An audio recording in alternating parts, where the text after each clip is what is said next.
My aim here today is to ensure I give you a valuable hour of insights, tips, guidance, models related to influencing and negotiation, and specifically for procurement practitioners. Influencing, frankly, is the most important skill to develop to become a leader. Influencing to motivate people, to persuade people, to ensure that you are achieving your agenda. Negotiation, and many on this call will already be involved in negotiation with suppliers, but also with stakeholders, internal stakeholders, external stakeholders. Negotiation and the ability to develop your skill in this area, critical to your development as a practitioner and as a leader, and frankly, as a person. We thought deeply about what we wanted to do in this hour, and frankly, it was to level up your negotiation and influencing expertise. There is no doubt a cross range of skills, experience, knowledge in the area already.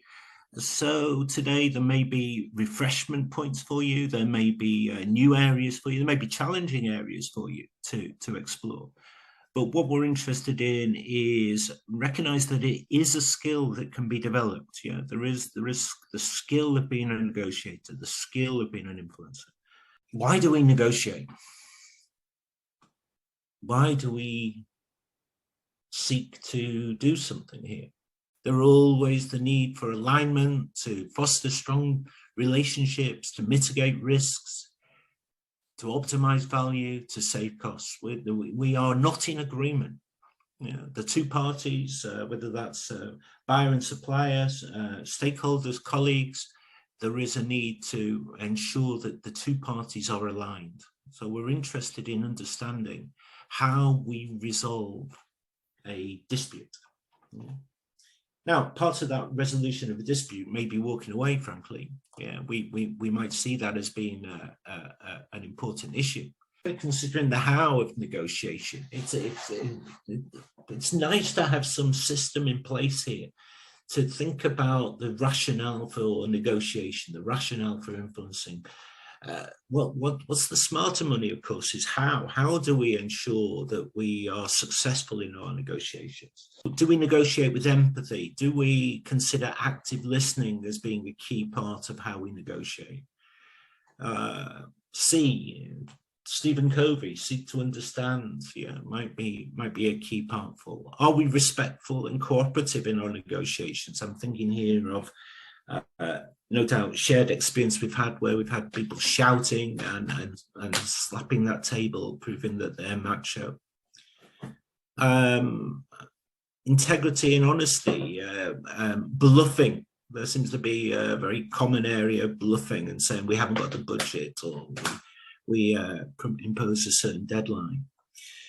I'm very mindful of ethical standards. We're interested in ensuring that there is trust and credibility.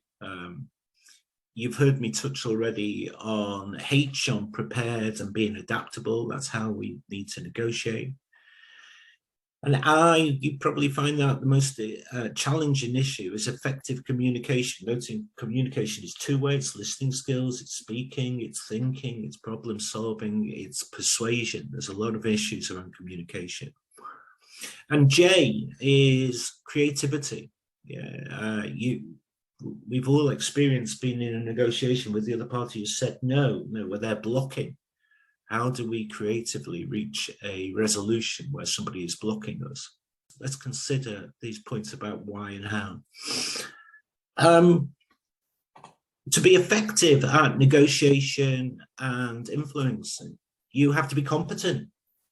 You actually have to know what you're talking about. You have to be a professional procurement practitioner. Yeah. You have to know cost, specification, contracts, financial matters. You need to be able to talk about your subject with authority.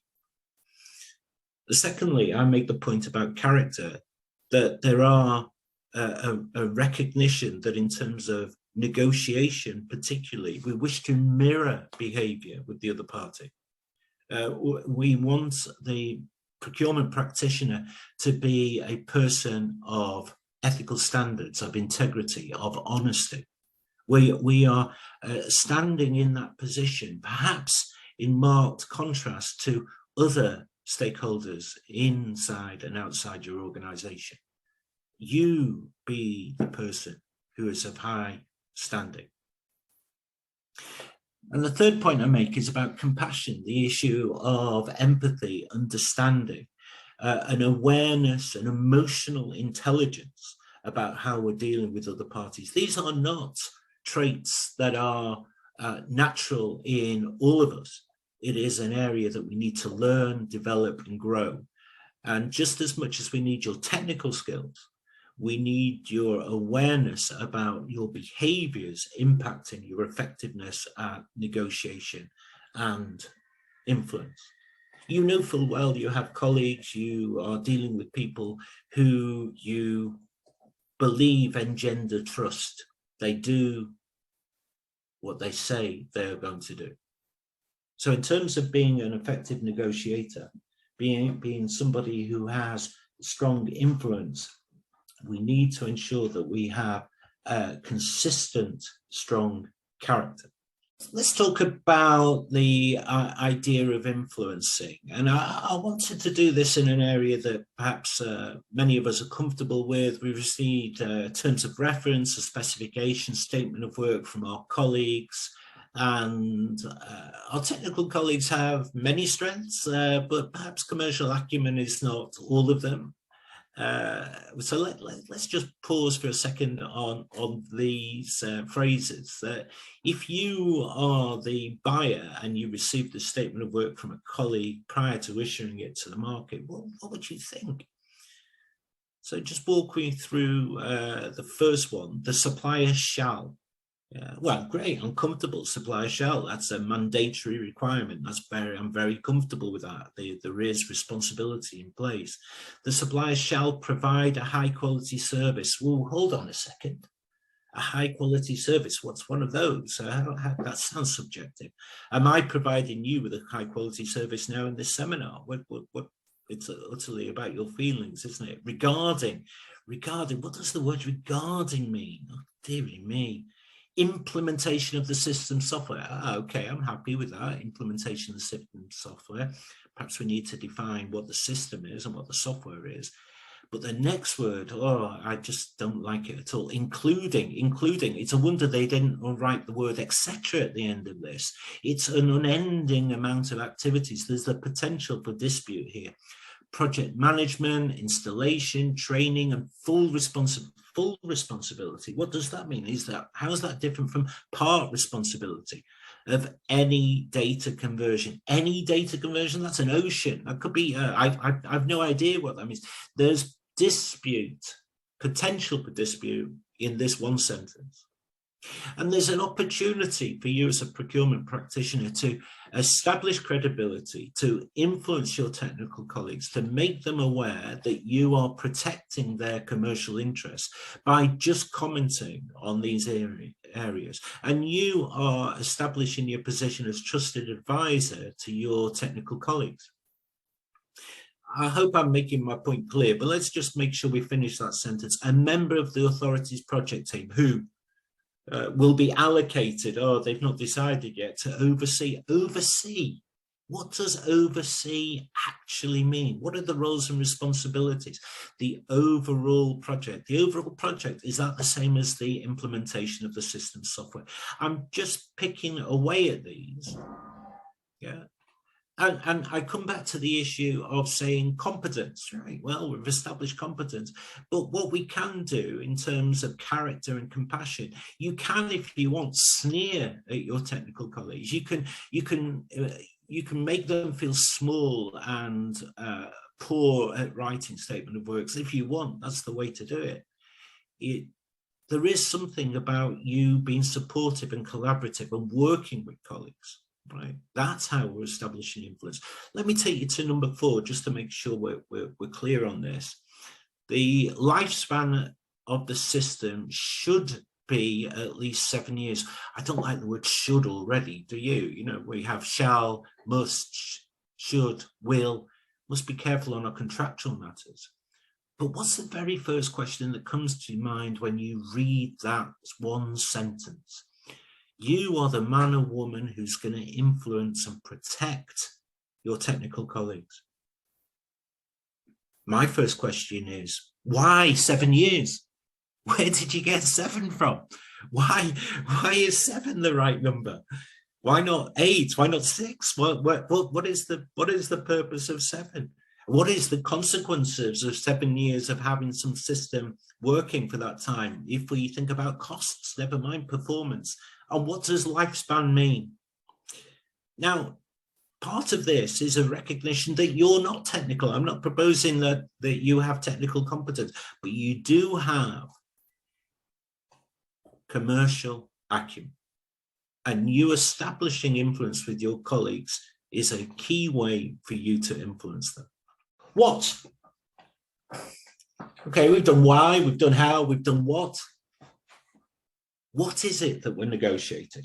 What is it that we're negotiating? Let me give you an opportunity to think. Let's imagine for a minute that you're in a negotiation room today. You are faced with a meeting with a supplier. The supplier makes a series of statements. What is your response to each of these statements? In terms of your next stage, it doesn't actually matter what the product or service is. I've written these examples to try and just test on the negotiation skills. So let me walk you through this. Let's take the top one first. We've no choice but to withdraw our offer, says the supplier. Well, the immature buyer will say goodbye. Yeah, goodbye. The more mature buyer will say, why? Please tell me why you wish to withdraw your offer. There is learning from why the particular supplier doesn't want to bid for your work. Yeah. And that empathetic, curious approach to engaging with your stakeholders when you are seeking to negotiate, absolutely key. By the way, if you want to say goodbye, that's totally up to you. I have no issue with that. I'm merely giving you a perspective. Next one, please. We've been told that we're the lowest price and well within your budget, says the supplier. Well, I'm absolutely delighted for them that they've been told that they're the lowest price and well within your budget. I've not told them what the budget is. Somebody in my organization may have told them the budget. But in terms of my response to this supplier, I will take that tone with them. I'm not happy with this at all. Thank you for that information. I can't confirm whether you are the lowest or not. However, we are considering value for money. We are going through a process where I will provide a recommendation. We need to ensure that we comply and have governance when we're undertaking negotiation. I'm not joining in some kind of market trading behavior. Yeah, the very fact that my organization may have leaked the budget is something, but equally this supplier may not be telling me the truth. We've been told that we're the lowest price. Well, by who? Tell me who. That would be interesting. Who has told you you're the lowest price? Let's get the name of that individual. Who told you what the budget was? Now, there may be some uncomfortableness on this webinar now, because that takes some courage, doesn't it? Next one, please, Malik. It's our policy not to disclose our costs, says the supplier. I am equally delighted for that supplier. It's our policy to ensure we understand costs before awarding a contract. We're needing now to recognize that there is a fine line between aggressive, submissive, and assertiveness. It's a skill, isn't it? It's our policy not to disclose our costs. You're dealing with a big software company, you're dealing with a big construction company, you're dealing with some consultancy that is working internationally. There is this sort of confident behavior we get from many parties in negotiation. Yeah, stand by your standards. Thanks for the points you've made. I'll take them away for consideration. Oh, that's frustrating, isn't it? The supplier says that to you. I suppose weekly you could say, right, I demand that you come back tomorrow. Oh, it's all a bit weak, isn't it? This is the importance of planning in negotiation. If you are going to raise points with the supplier, make sure you've thought carefully about when you are wanting those actions completed. You can imagine already that that's the importance of planning a negotiation, because the points that you have made, what do you think is the timelines by which they can deal with them? Taking them away for consideration. Perhaps we haven't got time for consideration. We're wanting a meeting with an individual who can make decisions on the following points. We issue an agenda in advance of a negotiation. We demand that somebody attends from the supplier who has the authority to make a decision. Planning, absolutely key. This sentence confirms to me we have an amateur buyer in action. Next one, please, Mark. Well, what percentage discount do you want? Yeah. Now, if you had any British people on the call, the British people at this point would say, oh, 100%. And then they would do that embarrassing laugh afterwards. You've obviously seen it in action. 100%, ha ha ha. Well, what percentage discount do you want is a very bold statement from a supplier.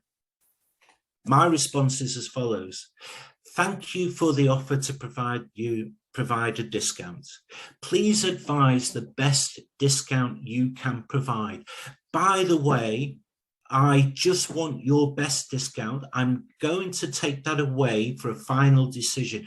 Please tell me your final discount and I will consider it. The pressure now is on the supplier, isn't it? The agility, being able to ensure that we keep the power dynamic between supplier and buyer, in calls for some agility from you, some problem solving to recognize that rather than some arbitrary percentage discount, you keep pressuring the supplier to tell you what discount should be provided. He or she who puts the number down first is disadvantaged, because when the supplier says to you, the best discount I can offer is 10%, your immediate response will be, thank you for 10%. So you're anchoring that in place. Thank you for 10%. Please allow me, can you confirm what is your best discount? I want to give you the opportunity. And at that point, they may increase their discount. They may not. They may not. It is an art as much as a science here, but you're pressuring them to give you more discount. Next one, please, Marika. You've rejected our offer and we badly need the business. Would a 30% discount settle it? How are you feeling about that statement? A less experienced buyer would say, oh, that's great. Thank you for the 30% discount. Just read the words carefully. Reflect again on those words. You've rejected our offer and we badly need the business. Risk, badly need the business. What does badly mean? What's the motivation for this? Why suddenly a 30% discount? If it's too good to be true, it's often not the best decision to make. It may be this needs expanding further, but please be assured you don't say, yes, I welcome 30%. This needs expanding further on. No, I've checked and that a piece of out of scope work is a piece of out of scope work. I'm sorry for the parenthesis. It was difficult to do it. You as the buyer have said that you want an additional piece of work done. And when we've looked at the specification, the terms of reference, we've realized that that piece of work is outside of the scope. So now as a procurement practitioner, you could say, oh, go on, there'll be more work for you if you do this for us. I'm asking you to be ethical. I'm asking you to have integrity. I'm asking you to recognize that when the scope was written, that piece of work was out of scope, and there now is a cost associated with it. You are a buyer that wishes to mirror behavior. You're not the kind of buyer that wants a 30% discount when somebody badly wants the business. You're not somebody who says, I want 100% discount, I want it free. You're not the kind of person that shouts and screams and seeks to take advantage. You are a professional. So how? Let's just talk on the issue of planning and persuasion. I want to talk you through some of this. And again, it's anchored very much in my professional experience of procurement. This is not theory. This is application in the real world. I've got a however plan here, starting at 1 o'clock and going round. Yeah, I'm interested in ensuring that our negotiation is undertaken professionally. I'll illustrate this with an anonymous example that I've undertaken recently. So planning stage. So from your side, from the buying side, who's going to be in the room when you're undertaking the negotiation? And again, I must be careful. Our technical colleagues, sometimes they feel the need to join in a negotiation when perhaps it's not their area of expertise. So what I like to do in the planning stage is very early on agree to say, who shall be the lead negotiator? And as you can imagine, I often seek that to be myself. But I want to do that so that my team is controlled. We understand who's speaking, what the approach is. In terms of the planning, I'm wanting to agree our walk away position. I want to agree our objectives. I want to agree the agenda. I want to agree who we're dealing with, right? So the planning is absolutely key. And I'll come back to planning as we go through each of this stage. Conditioning. I recently undertook a negotiation where the point of contact from the supply side was the head of the European Legal Council. It sounded rather grand, right? So I looked at the 5 people that were on the email and eventually figured out that there was a vice president amongst the group of emails. I did that by searching on LinkedIn to find the vice president. And subsequently in the negotiation, I ensured that my negotiating messages was aimed very much at the vice president, not at the lawyer. Yeah, that immediately changed the dynamic, by the way. Yeah, that changed the dynamic. They certainly understood that conditioning behavior. Opening. Just go back to the beginning of this webinar. Think of the film star lady who introduced this, the manner in which she spoke, the standards in which she set for this webinar. Opening of your negotiation can set the tone for the rest of the negotiation. Example, thank you for sparing the time. Hope you don't mind. This won't take long.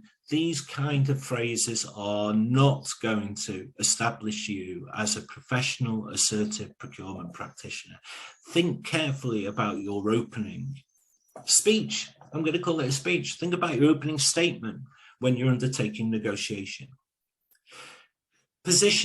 Positioning, what I like to do here is, and it can seem rather childish, what I like to do is repeat what the circumstances are, where we are, what the dates were, what the prices are, what the dispute is, what the risks are, all parties understanding, so we are clear on the next stage called bargaining. So we understand the original position, and now we need to go into the bargaining stage to address any required changes. I'm going to talk about bargaining in the next slide, but let's just move on to closing. My experience is that many buyers struggle with the following phrase. When they're speaking to suppliers, they struggle to say, do you agree? And the reason buyers struggle to say, do you agree, is because some of them are concerned that the other party may say no. The other party may say no, they do not agree with the change, and the negotiation will have to start again. Ladies and gentlemen, I need you to have courage. There's a behavioral trait. I need you to ask that question. I need you to follow up that when the supplier says no, you say why. We need to identify their objections. We need to understand what their logic is. There may be some good logic in it. There may be some good logic in it, but I'm interested in sure you're the person that's always looking to deliver. You're the person who's always ready to get to the end of this negotiation. This needs resolution. Final one, and here takes some discipline for you when it comes to confirming. And I notice suppliers are very helpful here. They say things like, would it be helpful if I wrote up the minutes of the meeting? Would it be helpful if I wrote up the points that we've agreed? And we find that the lazy buyer, the arrogant buyer, the narcissistic buyer says yes. You be the one that writes up the notes. You be the one that has the personal discipline to confirm the position. Reason being, your minutes stand precedence over theirs. Yeah, let's make sure that your interpretation is the one that the two parties agree. Planning, conditioning, opening, positioning, bargaining, closing, confirming. Absolutely key. How to persuade? Well, just put all six up, please, Malika. Reason being, I want the participants to understand that I'm being provocative and saying there are six. So give us the six as we go through this. And the first one is attitude change using emotion. Yeah. Well, we realize that that is a very useful tool of persuasion. So attitude change using emotion.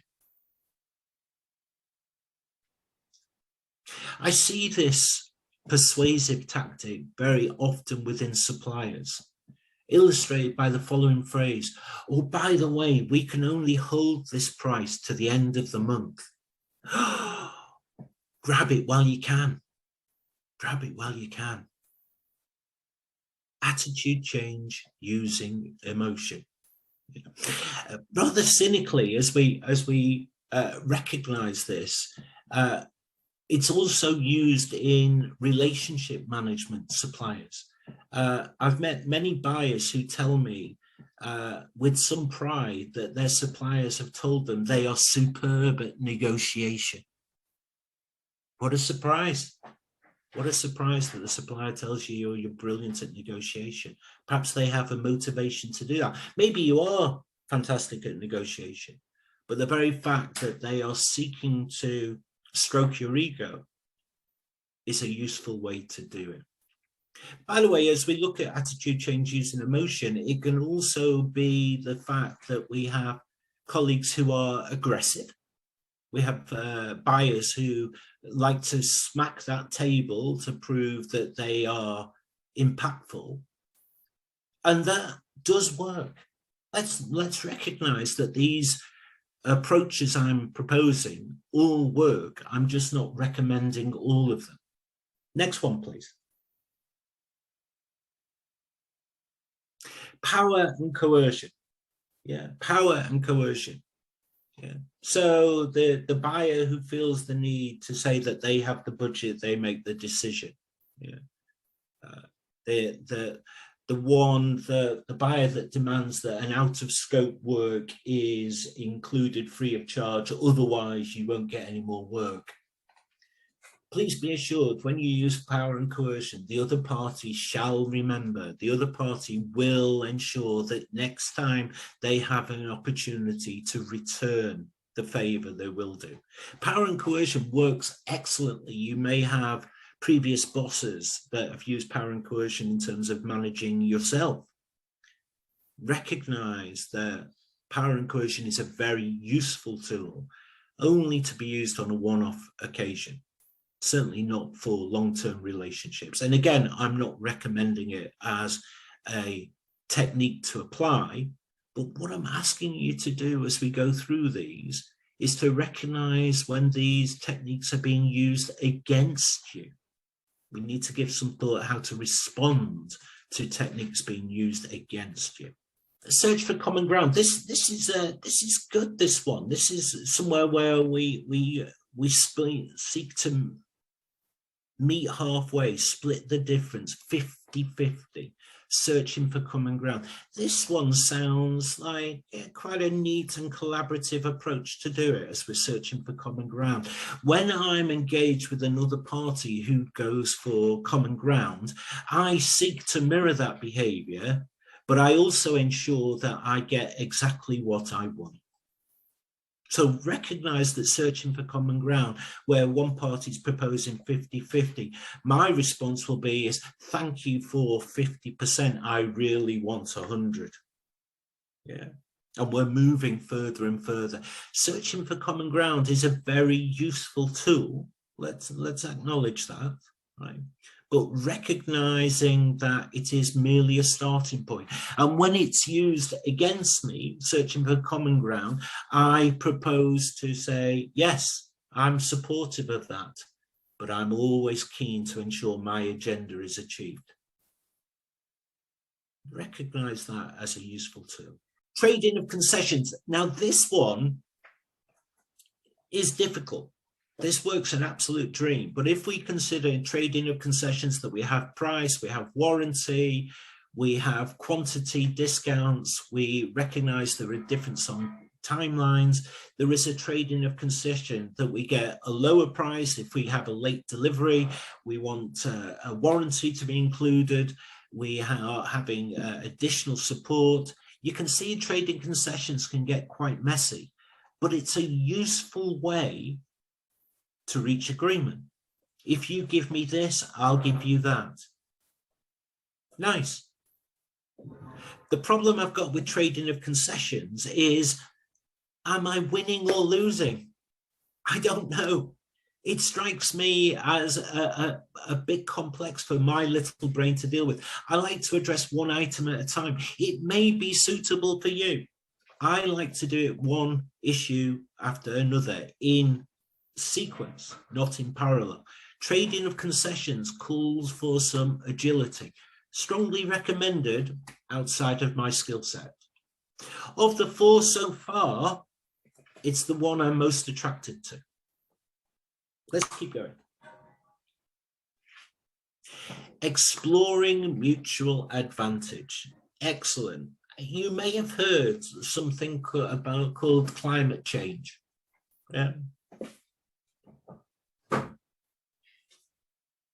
As we're looking at exploring mutual advantage, I recognize that there is an opportunity for a big, hairy, shared objective to be achieved by both parties.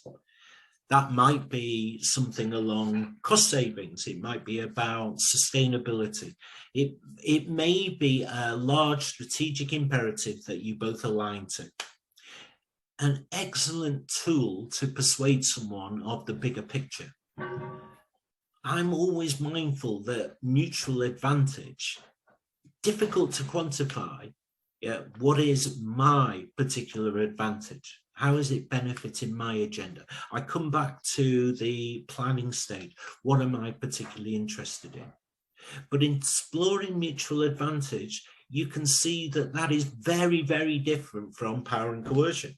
Yeah, it's a useful technique to apply, but it makes an assumption that the other party wishes for there to be mutual advantage. And in this cruel and dark world in which we live, that's not always the case, is it? So exploring mutual advantage will not work with every party. In fact, there's a good learning point about these techniques of persuasion. There isn't just one way to persuade someone. Occasionally, you will have to be the person that uses emotion. You are the person that will have to remind them a need for some common ground. Me, the last technique of persuasion is the one that I always default to. I feel more comfortable in using logistical, straight persuasion. The problem with logistical persuasion is that you actually have to know what you're talking about. You have to know the contract, the pricing schedule, the specification, the terms of reference, the timelines, the program strategy, the strategic imperatives. You have to be competent as a procurement practitioner, which is why, by the way, the top 2 techniques of persuasion are used so often. They're found to be useful shortcuts. My examples that I put forward here is logistical persuasion is a very powerful tool against the other techniques that are being proposed. If you have somebody shouting at you and slapping that table and telling you how it's going to be, if you're using logic to explain the pricing strategy, the terms and conditions of the contract, there is the opportunity for you to be persuasive in your approach. There are 6 techniques of persuasion. If you can think of a 7th one, please come to me quietly and me and you will make some money. I'd like you to reflect on those techniques beyond today. A couple of slides for you to reflect on here. I touched on attitude change using emotion. I've talked about character. Yeah.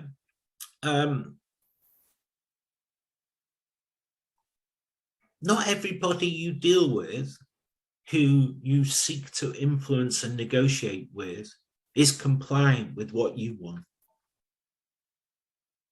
So think carefully about your emotional control in a negotiation. Yeah. I thought this picture was superb, by the way. It captures it brilliantly. Thank you, Malika. Really impressive. That takes some doing, some awareness, some self-awareness of your own emotional behavior when you're under pressure. I've got something for you a little deeper, right? So Cicero, Roman philosopher, if you wish to persuade me, you must think my thoughts, feel my feelings, and speak my words. Empathy, the understanding of what you're dealing with. Gert Hofstadter did a piece of work where, an amazing piece of work, where he did some research work to see how people in different countries, what their approach was to negotiation, right? So I'm interested in that behavior. And I think Africa is a superb example of that. That there isn't an African way to negotiation, is there? This is just patronizing. That we know East Africa is different from West Africa. We know that Kenya is very different from Ethiopia. We know that in terms of dealing in Côte d'Ivoire, that the north of Côte d'Ivoire, the behaviors are different than the south of Côte d'Ivoire. So a recognition that when you're negotiating, there is something about seeking to understand the other party's motivation and drivers. That's a very useful one. I'd strongly recommend you have a look at Gert Hofstadter's research you can apply. 5 actions for you. First of all, 1, I strongly recommend a book by Fisher and Urey. It's called Getting to Yes. I think it came out like 40 years ago or something. It's really old, right? But by Jove, it is the daddy of all books on negotiation. I'd strongly recommend you buy that. And I think it's about $5 US. You know, it's certainly well worth having. If you don't want to spend any money, those of you who are CIPS members, there is the knowledge portal. There is no shortage of information, guidance, support, case studies, models available on the CIPS website. Please ensure you read that. Put yourself, I don't know, half an hour a week or something, bring yourself up to speed on the knowledge area. Thirdly, you are developing yourself in your skill set. You're working with more experienced people in your organization. A phrase I like to use is be the back carrier. If one of your colleagues is undertaking a negotiation, you be the volunteer. You be the one who says, can I take the notes? Can I support you? Can I attend? I'll remain silent and just live the experience of that negotiation. I'm not saying that your role models are going to be perfect, but it'll inform your approach. There's always learning there. 4th one is ask for help. Ask your senior colleagues for help, support, guidance, get their views, take advantage of the communities in which you work. And the final one, I'm speaking to you on this webinar today. I've been doing public speaking for 20 odd years. When I started, I was different than I am today. Yeah. Maybe that'll be the same for you when it comes to negotiation. You have to practice the skill. That doesn't mean you'll ever be perfect, but practicing absolutely key.